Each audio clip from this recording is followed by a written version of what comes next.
하나님 말씀 민수기 22장입니다. 하나님 말씀 민수기 22장 1절에서 8절까지 말씀입니다. 민수기 22장 1절에서 8절까지 제가 한 절, 우리 성도님들께서 한 절씩 교독하여서 읽겠습니다. 제가 먼저 한 절 읽겠습니다. 이스라엘 자손이 또 길을 떠나 모압 평지에 진을 쳤더니 요단 건너편 곧 여리고 맞은편이더라. 십볼의 아들 발락이 이스라엘이 아모리인에게 행한 모든 일을 보았으므로 모압이 심히 두려워하였으니 이스라엘 백성이 많음으로 말미암아 모압이 이스라엘 자손 때문에 번민하더라. 미디안 장로들에게 이르되 이제 이 무리가 소가 밭의 풀을 뜯어먹음 같이 우리 사방에 있는 것을 다 뜯어먹으리로다 하니 그때 십볼의 아들 발락이 모압 왕이었더라. 그가 사신을 부올의 아들 발람의 고향인 강가 부돌에 보내어 발람을 부르게 하여 이르되 보라, 한 민족이 애굽에서 나왔는데 그들이 지면에 덮어져 우리 맞은편에 거주하였고 우리보다 강하니 청하건대 와서 나를 위하여 이 백성을 저주하라. 내가 혹 그들을 쳐서 이겨 이 땅에서 몰아내리라. 그대가 복을 비는 자는 복을 받고 저주하는 자는 저주를 받을 줄을 내가 알미니라. 모압 장로들과 미디안 장로들이 손에 복채를 가지고 떠나 발람에게 이르러 발락의 말을 그에게 전하매 발람이 그들에게 이르되 이 밤에 여기서 유숙하라. 여호와께서 내게 이르시는 대로 너희에게 대답하리라. 모압 귀족들이 발람에게서 유숙하니라. 아멘. 우리는 아멘 뜨겁게 하는 우리 어린이 감사합니다. 우리 예배 자리 또 가정 곳곳에서 옆에 누가 이렇게 계시든 내 심령에서 우렁찬 아멘의 화답이 있을 때 그 말씀에 내 영혼이 반응될 수 있도록 내가 복의 통로를 열어놓는 거예요. 여러분 아멘으로 화답하는 걸 기쁨으로 누리시길 축복합니다. 우리는 2월 설교 시리즈 하나님의 음성을 듣는 삶이라는 주제로 말씀을 듣고 있어요. 첫 주에는 하나님의 말씀을 왜 들어야 되지? 이런 의문점. 나 그동안 하나님 음성 안 들어도 잘 살았어. 그깟 거 안 들어도 돼. 왜 어렵게 하나님의 음성을 듣느니 마느니 그래? 하시는 분들에게, 또한 이미 익숙해진 우리들에게, 첫째는 내가 왜 살아야 되는지, 어떠한 이유로 살아야 되는지 사명을 발견하기 위해서 하나님의 음성을 들어야 된다 그랬습니다. 사명. 하나님께서는 각자에게 주신 퍼즐이 있어요. 어떤 사람에게는 아주 유능한 재능을 주시고 어떤 사람에게는 조용한 성품을 주시고 때로는 아주 과격한 힘을 주시고 어떤 사람에게는 또한 깊은 생각에 잠길 수 있는 그런 내면의 사람을 또 세우시기도 합니다. 각 사람에게는 주님 주시는 하나님 나라를 위한 퍼즐들이 있어요. 그 사명 발견하기 위해선 음성을 들어야 되고, 또한 내가 누구인지, 내가 왜 살아가는지에 대한 이 정체성이 회복되기 위해서는 사명감을 가지고 살다가도 우린 넘어질 때가 많아요. 난 엄마로서 좋은 엄마 될 거야. 나는 목사로서 좋은 목사 될 거야. 나는 사업가로서 좋은 사업가 될 거야. 나는 학생으로서 훌륭한 학생 될 거야 라고 내 사명에 스스로 다독임하지만 그 자체가 무너져 내릴 때가 있어요. 엘리야처럼. 그래서 과연 나는 어디로부터 와서 어디로 가는 이 정체성이 회복되기 위해서 음성을 들어야 된다 그랬습니다. 어렵지 않습니다. 하나님, 내가 아비로서, 남편으로서, 사장님으로서, 직원으로서 어떻게 살아야 하나요? 아주 간단하게 주님께 여쭈어 보면 주님 반드시 알려주십니다. 두 번째 주에는 그러면 그 하나님의 음성을 어떻게 들을 수 있나? 어떻게 들을 수 있나? 하나님의 음성을 들을 수 있는 방법, 방금 말씀드렸죠. 하나님, 내가 하나님 음성 듣길 원합니다. 먼저 고요히 내 자아를, 내 성질을, 내 성품을, 내 성향을 잠시 내게 주셨던 그런 모든 조건들을 내려두고 하나님의 음성에 자기를 부인하여 경청하려고 하는 순간 주님은 하나님의 말씀을 떠오르게 하시고 믿음의 조언자에게 귀한 조언을 듣게 하시고 찬양할 때 감동을 주시며 기도할 때 응답하십니다. 어떻게 들을 수 있나? 우리가 믿음 생활하는 가운데 주님이 일상 속에서 듣게 하실 줄 믿습니다. 오늘은 세 번째 주일로 아주 중요한 말씀이고 굉장히 날렵한 말씀입니다. 여러분, 주님 내 영 안에 눈을 열어주시고 내 영적인 안목, 영적인 귀를 열어주세요. 이렇게 사모하시는 마음으로 들으셔야만, 받으셔야만 받을 수 있는 말씀입니다. 결론부터 말씀드리면, 무엇부터 말씀드린다고요? 결론부터 말씀드리면 오늘 본문에 발람이라는 거짓 선지자는 무슨 선지자요? 거짓 선지자는 하나님의 음성을 구하긴 구하는데 세상의 기준으로 하나님의 음성을 구했습니다.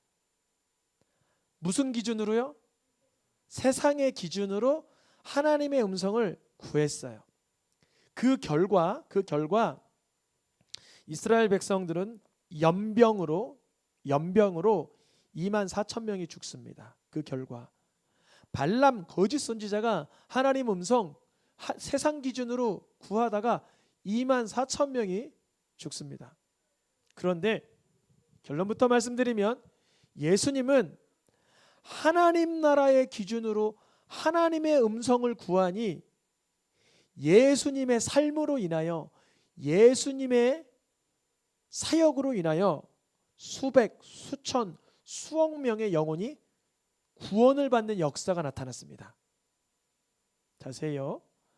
발람 선지자도 거짓 선지자도 3번에 걸쳐서 하나님의 음성을 구하는 제사를 드립니다. 예수님은 단번에 하나님의 음성을 구하는 십자가의 화목제를 드리십니다.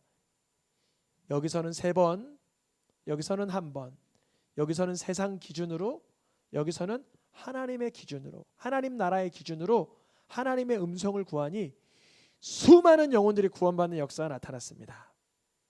결론을 먼저 이렇게 말씀을 드리고, 우리가 세상을 살아가다 보면 수많은 소리를 듣게 돼요. 그것을 세상 소리라고 합니다. 세상 소리.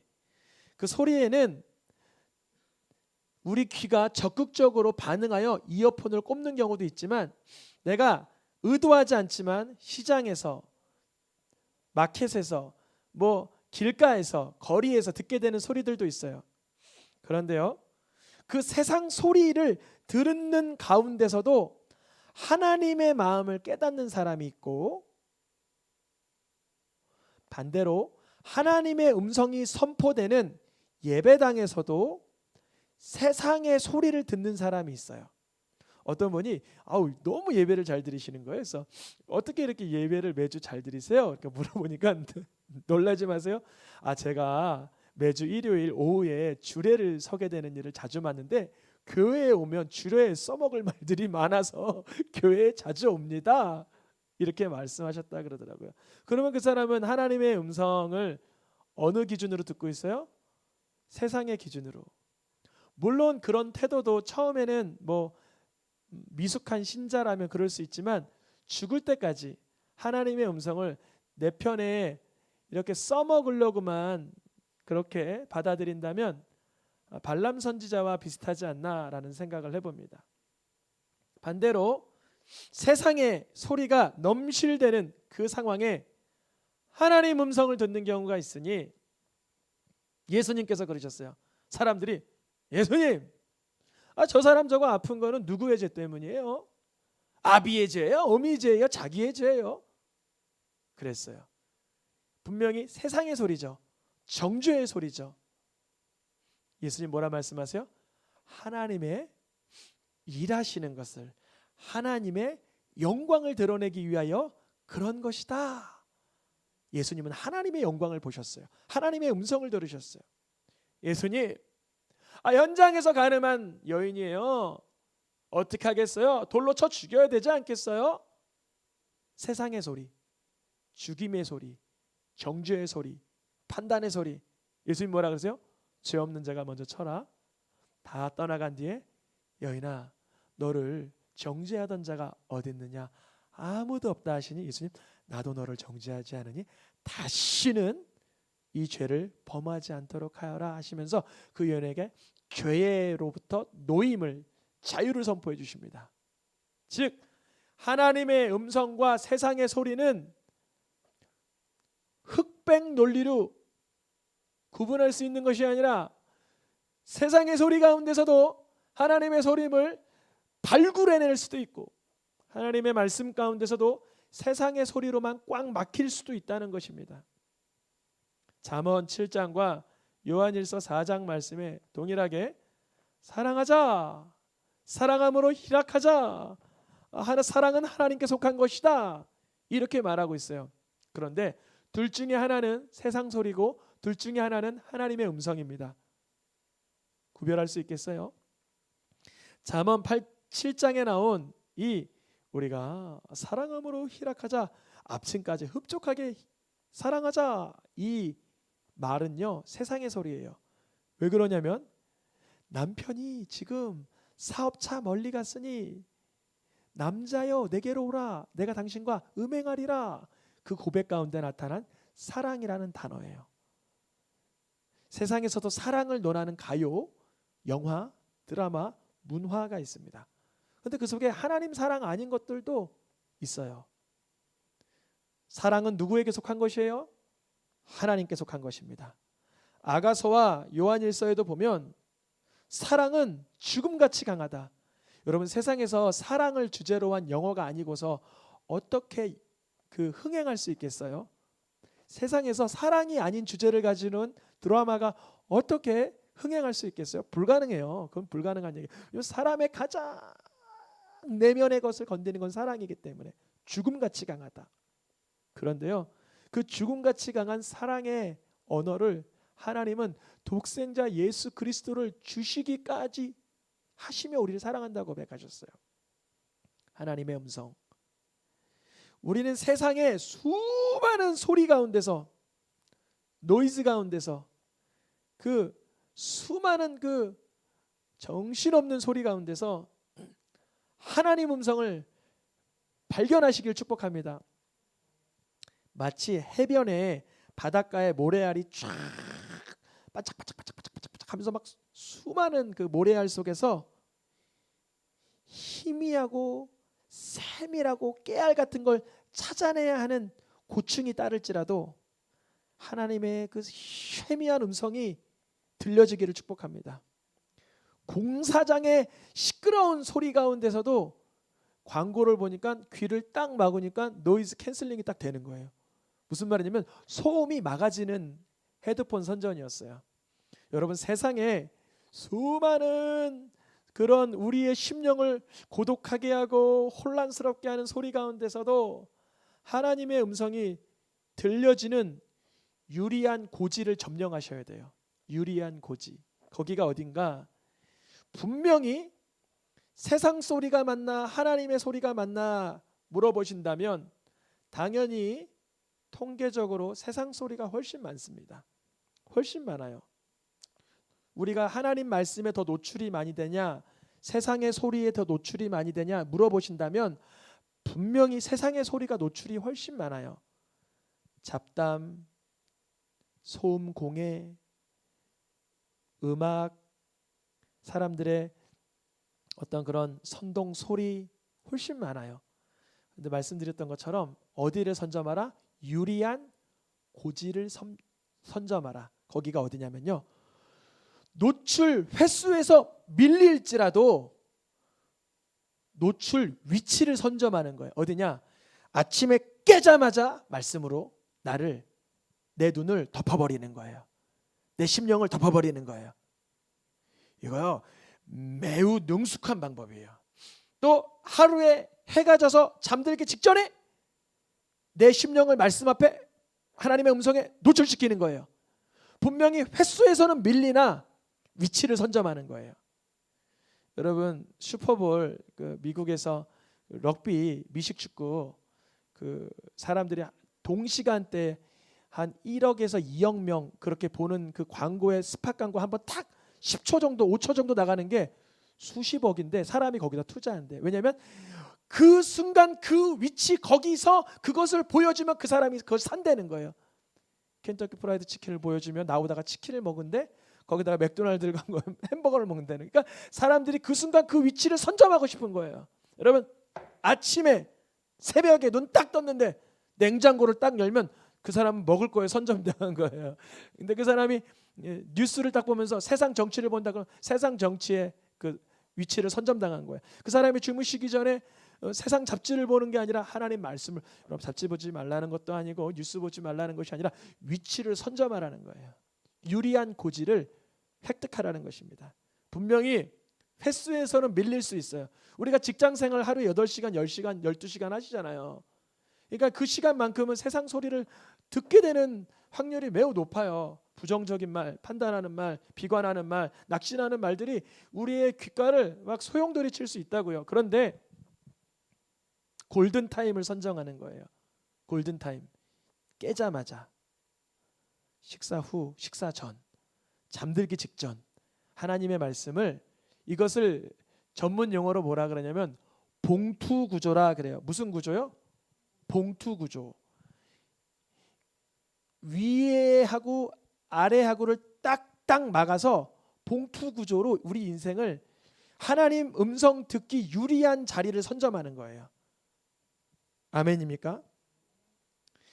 그러다 보면 우리의 삶에 흔적이 남게 됩니다. 흔적. 아, 내가 그 고통 가운데도 하나님 말씀을 먼저 붙잡았지. 그 쓰라린 속상한 가운데도 하나님 말씀으로 밤을 눈물로 지새웠지 하면서 말씀이 내게 흔적으로 남게 됩니다. 오늘 발람 이야기를 좀 했어요. 발람 이야기. 발람 이야기는 하나님의 음성을 4번 듣는 사람이에요. 4번. 몇 번 들었다고요? 너무 많이 들었죠. 4번이면 참 많이 들었잖아요. 그것도 동시간대에 동일한 그 시즌에 하나님의 음성을 4번에 들어요. 그래서 민수기 22장 8절, 민수기 22장 34절에 보면 이 사람이 아름다운 말을 막 써요. 한번 볼까요? 민수기 22장 8절, 22장 34절 혹시 있을까요? 네. 22장 8절, 22장 34절. 네. 이렇게 말해요. 발람 선지자가 나는 하나님께서 내게 이르시는 대로 내가 대답할 것이다. 나는 하나님이 기뻐하지 아니하면 나는 이제 돌아갈 것이다. 오늘 나는 결코 돌아서지 않으리 하면서 나는 하나님이 기뻐하셔야 돌아간다. 나는 하나님이 하시는 말씀만 하겠다. 이런 말을 해서 이 발람 선지자 괜찮은 사람이네. 우리 이런 오해를 만들어냅니다. 오해를 만들어. 그러니까 이 사람은 하나님의 음성을 세상 기준으로 듣는 사람인데 아주 불쌍한 사람 중에 한 사람이에요. 발람 이야기는 세 부분으로 나누어져요. 한번 세 부분으로 나누어진 거를 좀 확인을 먼저 하고 스토리로 들어가려고 하는데요.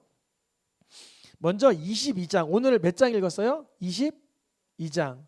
여기는 발라강이 발람 이 거짓 선지자를 부르는 부분이에요. 2번에 걸쳐서 불러요. 한 번은 귀족들을 보내고 한 번은 높은 고관들을 보내요. 발람이 이름이 비슷해서 좀 헷갈리죠. 그래서 이제 발락은 왕이고 발람은 거짓 선지자 이렇게 표기하면 좀 편하죠. 발락왕이 거짓 선지자 발람을 부르는데 처음에 발락의 고관들을 보내고 뭐 귀족들을 보내고 하면서 처음에는 안 온다 그랬다가 왜 안 온다 그랬냐면 하나님께 여쭤봤어요. 하나님께서 뭐라고 하냐면 그 사람들과 함께 하지도 말고 가지도 말라 그랬는데요. 그래서 첫 번째는 야 너희랑 함께 하지도 말고 가지도 말라 그러니까 난 못 가겠다 그랬어요. 그러면 2번째 고관들이 오면 함께 하지도 말랐다는 그 말씀이 떠오르면 되는데 뭐라고 말하냐면 여기서 유숙하세요. 나와 함께 해주세요. 그러면서 이 밤을 나와 함께 지새우면 하나님이 혹시라도 가라 그럴 수도 있으니까 한번 물어보겠습니다. 그래요. 그게 바로 발람의 나귀 이야기로 들어가는데, 발람이 이제 두 번째 하나님께 여쭤보고는 이 발라강의 부름을 따라 모압으로 출발합니다. 근데 이 나귀가요 얼마나 얘가 영안이 밝은지요. 이 민수기 22장 23절 25절 27절에 보니까 보시겠어요? 22장 23장 25절 27절 보니까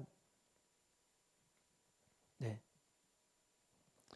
나귀가 보고 나귀가 보고 나귀가 보고 나귀가 몇 번 봤어요? 3번. 무엇을 봤어요? 여호와의 사자를. 누구는 못 봤는데? 거짓 선지자 발람은 못 봤는데 이 나귀가 하나님이 막으시는 걸 보고 밭으로 들어가고 보고 벽에다가 비비고 보고 엎드러졌건만, 아니 거짓 선지자 발람은 못 본 거예요. 그래서 어떻게 하냐면 막 때리는 거예요. 때리고 또 때리고 또 때리고, 처음에는 채찍으로 때리고 채찍으로 때리고 지팡이로 때리는 거예요. 우리가 어떠한 삶을 살아나갈 때, 문제를 만날 때 항상 그런 건 아닐 수도 있지만 형통하지 않고 무언가 막히는 순간이 계속 반복되면 여러분 하나님께 여쭤봐야 돼. 하나님, 내가 지금 하나님 앞에 하나님 마음을 속상하게 한 것은 없을까? 하나님 마음에 기쁨이 되지 않고 하나님의 염려가, 하나님의 슬픔이 되는 내 모습은 없나 들여다봐야 되는데, 이 발람은 왜 이렇게 나귀를 채찍으로 때리고 또 때리고 막대기로 또 때릴 수밖에 없는 이 성질이 발휘되어 있을까요? 왜 그랬냐면요, 너무 가고 싶은 거예요.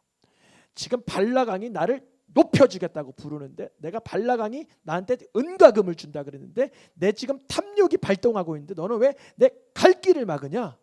지금 말씀이 더 그에게 열정과 뜨거움을 부어줬어요. 그의 탐욕이 더 뜨거운 상태예요. 탐욕이 엄청 뜨거운 상태예요. 그래서 내가 이제 발라강이 날 부르니까 그곳만 가면 날 높여줄 건데 너가 왜 나를 못 가게 하냐? 나를 왜 못 가게 해? 그렇게 한 거예요. 이사야와 예레미야에 보면 소도 임자를 알고 새들도 임자를 아는데 이 거짓 선지자 발락이 부름을 받은 발람은 도무지 알아듣지를 못하는구나. 나귀도 보는데 발람은 하나님 미워하는 길을 몰라요. 여러분, 우리가 인생 살아갈 때 하나님 미워하는 것이 분명한 것에 대해서는요, 또다시 물을 필요가 있을까요? 하나님, 내가요 이거 죄를 좀 지으려고 그러는데 이거 이번에는 져도 돼요? 하나님, 내가 하나님 싫어하는 건 알긴 알지만 이번엔 좀 이렇게 살아도 돼요? 그렇게 물었던 사람이 발람입니다. 그런데요, 발람이 이제 결국은 가죠. 하나님의 음성을 듣고 간다라고 스스로는 착각은 하지만, 두 번째 민수기 22장과 24장 이 범위에서는 어떤 내용이 등장을 하냐면요, 다시 아까 그 표로 가볼게요. 민수기 23장 24장, 우리가 오늘 읽었던 부분에서는 발라강이 발람을 부르니까 자기의 세속적 욕구로 따라가면서 발람의 나귀 이야기가 등장하는데, 이 중반부 23장 24장에서는 발람이 몇 번을 예언을 한다고요? 3번을 예언을 하는데요. 발람, 나를 위해서 이스라엘 백성들 저주 좀 해주라 그랬는데, 그가 기도하고 나면 이 백성을 택하였댄데, 두 번째 기도하니까 하나님은 이 백성에게 자비를 베푼다는데, 세 번째 예언을 좀 부탁해. 저주의 예언으로 아니야 축복해 주신대. 너 이제 그만해 돌아가 그랬는데, 아니야 하나님의 임재가 또 나에게 내려져서 지금 무슨 말씀을 주시는데, 마지막 예언이 무슨 예언이라고요? 메시아 예언. 3번에 걸쳐서 발라강이 저주 좀 해달라고 부탁들 하는데, 하나님은 3번에 걸쳐서 계속 축복해 주시는 거예요. 심지어 어떤 축복도 주시냐면 민수기 23장 21절 말씀에 발람 거짓 선지자의 두 번째 예언인데 23장 21절에 하나님이 어떤 말씀까지 주시냐면 발람아 나는 야곱의 허물을 보지도 않아. 나는 이스라엘의 반역도 보지 않아. 이런 놀라운 말씀을 줘요. 이게 무슨 말씀이냐면요. 민수기를 읽어본 사람은 알아듣는 말씀인데요. 민수기의 전체 분위기가 어떤 분위기예요? 하나님을 원망하고 하나님의 대적하고 하나님 앞에 죄를 범하는 이스라엘 백성들의 모습이 난무하는데 발람 선지자를 통해서 발락 왕이 저주 좀 해줘 그러면 아이 잘됐다. 하나님께서 이 백성을 향해 저주를 퍼부으시면 좋은데 죄를 짓고 있는 이스라엘 백성들을 향해서도 나는 허물과 반역을 보지 않는 자비한 하나님이야 라고 선포가 돼버리는 거예요. 그리고는 아까 1+ 있었죠. 1+. 3번에 걸쳐서 저주를 부탁했는데 3번에 걸쳐서 축복이 떨어지고 너 이제 돌아가 그랬는데 발람 거짓 선지자가 아니야 지금 말씀이 또 임해 하면서 떨어진 예언의 말씀이 있는데 민수기 24장 17절 말씀. 민수기 24장 17절 말씀. 민수기 24장 17절 말씀. 뭐라 그러냐면 잠깐만 내가 지금 환상을 보는데 예언을 보는데 나는 언젠간 오실 분의 모습을 보는도다. 당장 오실 분은 아닌데 누구지? 야곱으로부터 이스라엘로부터 다스리는 자가 별같이 빛나는 자가 오는데 누구시죠? 메시아이신 거예요. 이 거짓 선지자가 이스라엘 지파 저주를 퍼부으려고 하는데 저주가 되질 않는 거예요. 하나님께서 영적 세계 안에서 그를 입을 틀어막고 계시는 거예요. 와, 왜냐하면 저주를 하더라도 영안이 열려야 저주를 하잖아요. 근데 영안이 열리면 꼭 하나님의 영에 잡혀버리는 거예요. 인격적인 건 아닐 수도 있지만 그의 인격은 결국 나중에 이제 어떻게 되는지 여러분 보시겠지만 알겠지만 그가 영계에 들어가면 어쩔 수 없이 이스라엘 축복할 수밖에 없어요. 여러분 우리는 영계 안에서 예수님의 이름으로 인하여 축복받을 수밖에 없는 자인 줄 믿습니다. 발람 선지자의 두 번째 예언은 허물과 반역을 보지 않으시는 하나님의 예언. 또 메시아의 예언까지도 선포됐어요. 이쯤 되면 발람 괜찮은데? 발람 거짓 선지자 탐욕을 좀 쫓아갔긴 했지만 순간순간 하나님의 음성 구하고 하나님의 예언도 받고 메시아도 보고 좋은 선지자 아니야? 이런 의심이 들어요. 그렇다면 발람은 별일 안 한 건가? 거짓 선지자로서 예언하고 축복하고 메시아 선포했으면 별일 안 한 건가? 민수기 31장과 요한계시록 2장에 보면 해답이 나와 있어요. 뭐라고 기록되어 있어요? 민수기 31장과 요한계시록 2장 말씀을 보겠습니다.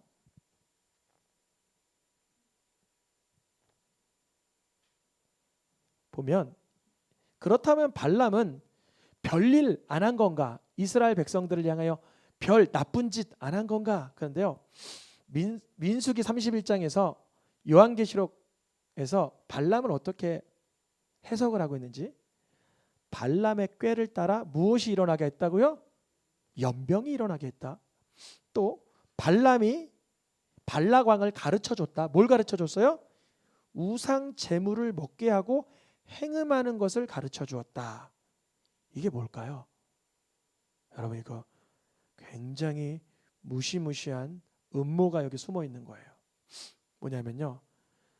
발락 왕에게 몇 번에 걸쳐서 예배를 요청했어요. 발람 거짓 선지자가 3번에 걸쳐서. 한 번은 바알 산당에서, 한 번은 비스가산에서, 한 번은 부올산에서 3번에 걸쳐서 거짓 우상 숭배 예배를 드리라. 내가 하나님 말씀을 받겠다. 이렇게 했는데요. 여러분 놀라지 마세요. 이 3번의 예배가 어떤 예배였냐면요. 이방 우상 숭배하는 음란한 예배였던 거예요. 음란한 예배. 음행하는 예배. 여자 사제들이 남자들과 난잡한 성교가 벌어지는 더러운 예배였던 거예요. 그러니까 그 순간 거짓 선지자 발람은 축복, 자비, 택정, 메시아 예언을 선포하고는 있지만 그 뒤에서 어떤 예배가 드려지고 있어요? 발람 선지자 뒤에서 무슨 예배가 드려지고 있어요? 이방 우상 숭배하는 바알 부올의 예배가 드려지고 있어요. 부올산은 지역 이름이고 바알은 우상의 이름인데 바알 부올. 그 모습을 이스라엘 백성들이 끄트머리에서 보고 있다가 미혹되어서 음행하기 시작하는 거예요. 음행. 발람 선지자가 좋은 선지자예요? 음행하게 한 선지자예요? 맞아요. 음행하게 한 선지자인 거예요. 여러분, 예배를 드리는데 예수님을 사랑하게 만드는 예배가 있고 세상을 사랑하게 만드는 예배가 있어요. 어떤 예배 드리고 싶으세요? 여러분, 예배를 드리는데 하나님을 경외하게 되는 예배가 있고 세상을 흠모하게 되는 예배가 있어요. 어떤 예배 드리고 싶으세요?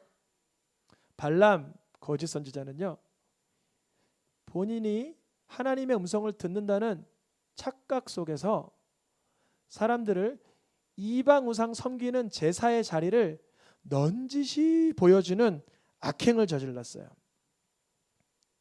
그 결과 민수기 25장 14절, 25장 15절, 25장 17절, 25장 18절에 발람 선지자가 이 거짓 우상 숭배 예배를 드림으로 이스라엘 백성들을 속이는 속임수 전략을 쓰는 거예요.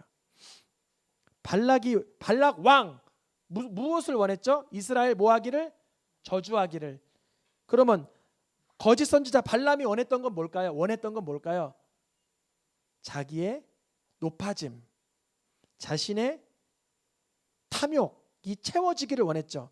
그러니까 발락 왕은 저주하기 안 달랐고 거짓 선지자 발람은 자기가 탐닉하기 안 달랐으니까 어디까지나 하나님의 음성을 구하고 하나님의 말씀 받는 건 연출이었고 가짜였고, 그러나 하나님은 온전한 말씀을 주셨죠. 속셈은 그러한 이방 제사를 드림을 통하여 이스라엘 백성이 넌지시 바라봄으로 미혹받고 유혹받도록 조장했던 거예요. 겉으로는 하나님 음성 구하는 것 같으나 발람의 속의 목적은 불의의 싹시였어요. 그래서 발람이 어떻게 죽임을 당하냐면 민수기 31장과 여호수아 13장 말씀에 발람이 무엇으로 죽어요? 발람은 칼로 죽임을 받아요. 이 점술가 발람은 칼날로 죽임을 받아요. 왜 그럴까요? 하나님의 백성을 음행하도록 만들어 버렸어요. 하나님 음성 듣는다는 착각 속에서 아주 하나님을 경외하게 만든 게 아니라 세상을 탐닉하게 만들고 음란하게 만들어 버렸다는 거죠. 그래서 발람은 베드로후서와 유다 말씀에 뭐라고 되어 있냐면 이 사람은 불의의 싹을 사랑해서 걸어갔던 대표주자다. 삭슬 위해서 어그러진 길을 걸어간 대표주자다, 이렇게 말하고 있어요. 그러면 여기서 질문, 하나님은 패배하셨어요? 발락 왕 저주 좀 해줘. 발람 선지자 알았어, 음성 듣고 해줄게. 뒤에서 쓱 음란한 예배 조장해가지고 사람들을 음란하게 만들었고 연명으로 24,000명 죽어갔으니까 하나님이 패배하셨습니까? 아니요. 민수기 25장 말씀에 발락 왕과 거짓 선지자 발람의 계략조차 하나님 못되게 하셨다고요? 복되게 하시는 거예요. 읽어보겠습니다. 내가 그에게 내 평화의 언약을 주리니 이스라엘 자손을 속죄하였음이라. 무슨 말이냐면 이 음행하는 예배가 조장되는 가운데서도 하나님의 열심을 품은 사람이 있으니 바로 비나스라는 청년이었어요. 야! 어떻게 이방 우상 섬기면서 음란할 수가 있어요? 하나님의 그 특심과 열심과 뜨거움을 가지고 그 자리를 즉결 심판했던 자리가 있으니 하나님이 이제 너의 계보로부터 제사장의 계보가 흘러가리라 그러시는 거예요. 오히려 거짓 선지자 발람으로 인하여 하나님의 영원한 속죄의 사역에 한 번에 포인트가 딱 정확하게 심기어지는 순간이 되었습니다. 발람 선지자는요, 아주 인본적인 사상을 가진 거짓 선지자였다는 거예요. 고린도전서 말씀과 갈라디아서 말씀에 이 발람 선지자는 나는 사람에게 좋게 하고 싶어, 나는 사람에게 지혜를 발휘하고 싶어 했던 사람이었어요. 그런데 우리는 사람에게 좋게 해야 돼요, 하나님께 좋게 해야 돼요. 그 사람들이 고관을 보냈든 귀족을 보냈든 하나님의 사람들을 저주하라고 썩 저리 가세요, 하나님은 저주하는 거 안 기뻐하십니다, 알려줘야 되죠. 왜 안 알려줬을까요? 발락 왕이 너 오면 좋은 거 준다 그랬어. 좋은 거? 그럼 적당히 좀 타협을 해볼까? 하나님의 백성들을 저주해 주세요. 물어볼 것도 없습니다. 그건 하나님 안 기뻐하십니다. 그랬는데 물어볼게요. 여기서 이방 예배를 드리고 보고 계세요. 이방 예배 드리다 보면 내가 의도하는 게 있으니까 한번 이방 예배 좀 드려봐요. 막 그러는 거예요. 그 이방 예배 드리니까 어떤 일이 일어나요? 음란한 그 예배의 모습이 누구에게 비춰져요? 이스라엘 백성들에게 비춰지는 거예요. 이스라엘 백성들은 음행하는 죄로 세상 소리를 듣게 되는 거예요. 그러니까 발락 왕이 발람 선지자를 통해서 자기의 원하는 목적을 부분적으로 이루게 되는 거예요. 그런데요, 여기서 우리에게 주시는 좋은 소망의 말씀이 있어요. 이스라엘 백성들은 그 이방 제사, 이방 우상 숭배의 모습을 보고 음란하게 됐죠. 그런데요, 누구를 볼 때, 어떤 예배를 볼 때, 어떤 제사를 바라볼 때 우리가 그런 음란함에서, 그런 세상 정욕에서, 세상 소리로부터 구원받을 수 있냐면 히브리서의 답이 나왔습니다. 히브리서 말씀에 예수 그리스도께서 몇 번에? 단번에. 예수님께서 몇 번에? 한 번에. 히브리서 10장에서 가장 중요한 단어를 찾으라면 단번에, 한 번에라는 단어예요. 거짓 선지자 발람은 몇 번 예배드렸다고요? 3번에. 3번에 걸쳐서 횟수는 많았어요. 그래서 결국 24,000명이 죽었어요. 그 음란함의 모습을 한 번, 2번, 3번 목격하니까 사람이 음란해서 취해가지고 다 음란함으로 24,000명이 죽어갔어요. 그런데 예수 그리스도의 십자가 제사의 상황은, 예수 그리스도의 십자가 보혈의 사건은 몇 번에? 한 번만 보면 죄에서 벗어날 수 있는 거예요. 아멘입니까? 아까 처음에 말씀에 위치를 선점하라, 골든타임을 쟁취하라. 여러분, 예수님을 바라보는 골든타임을 쟁취하시길 축복합니다. 오늘 낮 중에, 오늘 오후 중에, 오늘 밤 중에 음란하고 세상적이고 세상의 소리를 여러 번 반복해서 우리가 미혹당하고 유혹당하고 했을지라도 다시금 예수님의 십자가를 바라보는 거예요. 단번에 예수님이 흘리신 제사로, 단번에 예수님께서 우리를 위해서 희생하신 제사로 우리는 거룩함을 얻고 완전함을 얻습니다. 이 쉬운 성경과 현대인의 성경 사이에 있는 12절 말씀에 새번역 성경으로 번역된 말씀을 다시 하나 더 준비했는데요, 여기서도 등장하는 단어가 뭐예요? 단 한 번에. 이거 여러분 너무 위대하고 능력의 말씀이에요. 세상의 거짓 제사는 지금도 행해질까요? 안 행해질까요? 지금도 행해지고 있어요. 음란한 거, 더러운 거, 탐욕스러운 거, 탐심하는 거, 야욕하는 거, 정욕하는 제사가 오늘도 넘실대고 있어요. 뭐 텔레비전, 인터넷, 뭐 신문, 잡지, 사람의 말, 노이즈는 가득해요. 그러나 단 한 번의 제사로 누구께서? 예수님께서 유효한, 효력이 있는, 능력이 있는 그 제사를 드림을 우리가 바라봄으로 우리를 건져주시는 거예요. 언제까지? 너무 중요한 말씀입니다. 파란색으로는 좀 잘 안 보일 수 있는데 읽어볼게요. 그는 그의 원수들이 그의 발 앞에 굴복할 때까지 기다리고 계십니다. 이런 일이 어떻게 일어날까요? 바알 제사, 음란한 제사, 이방 제사, 발락 왕이 발람 거짓 선지자를 통해서 계속 이런 쇼를 보여주고 있는데 어떻게 그게 우리 앞에 굴복될까요? 미혹되지 않을까요? 현혹되지 않을까요? 십자가를 바라볼 때 아멘입니까? 나를 위해서 피를 한량없이 흘리신 예수 십자가를 바라볼 때 그 음란의 현장이 무너져 내리게 하시는 줄 믿습니다. 세상의 정욕의 소리들이 무너져 내리는 거예요. 탐욕과 탐심과 정욕과 야욕의 소리, 내 속에 들끓는 소리들이 다 무너져 내리는 거예요. 누구를 바라볼 때? 단번 예배를 드리신 누구? 예수 그리스도 십자가를 바라볼 때 우리의 속에서 올라오는 세상 소리들이 하나님의 음성으로 깔아 뭉개지는 역사가 나타날 줄 믿습니다. 근심과 걱정과 혼미한 소리가 올라올 때 예수님의 십자가를 바라보시기를 축복합니다. 마지막 말씀인데요. 모세 시대에 무엇을 바라볼 때 살았어요? 노뱀. 오늘날 우린 누굴 바라볼 때 살아요? 예수 그리스도의 십자가를 바라볼 때 살아나는데요. 여러분 궁금한 거 없으세요? 노뱀을 바라보는데 왜 살아났을까요? 노뱀 바라보는 거랑 불뱀 물린 거 치유되는 거랑 인과관계가 있어요? 전혀 없어요. 전혀 없다고요. 근데 중요한 게 있어요. 물린 자. 여러분이 만약에 불뱀에 물렸다고 해보세요. 어떤 상태가 될까요? 불뱀에 내가 지금 물렸어요.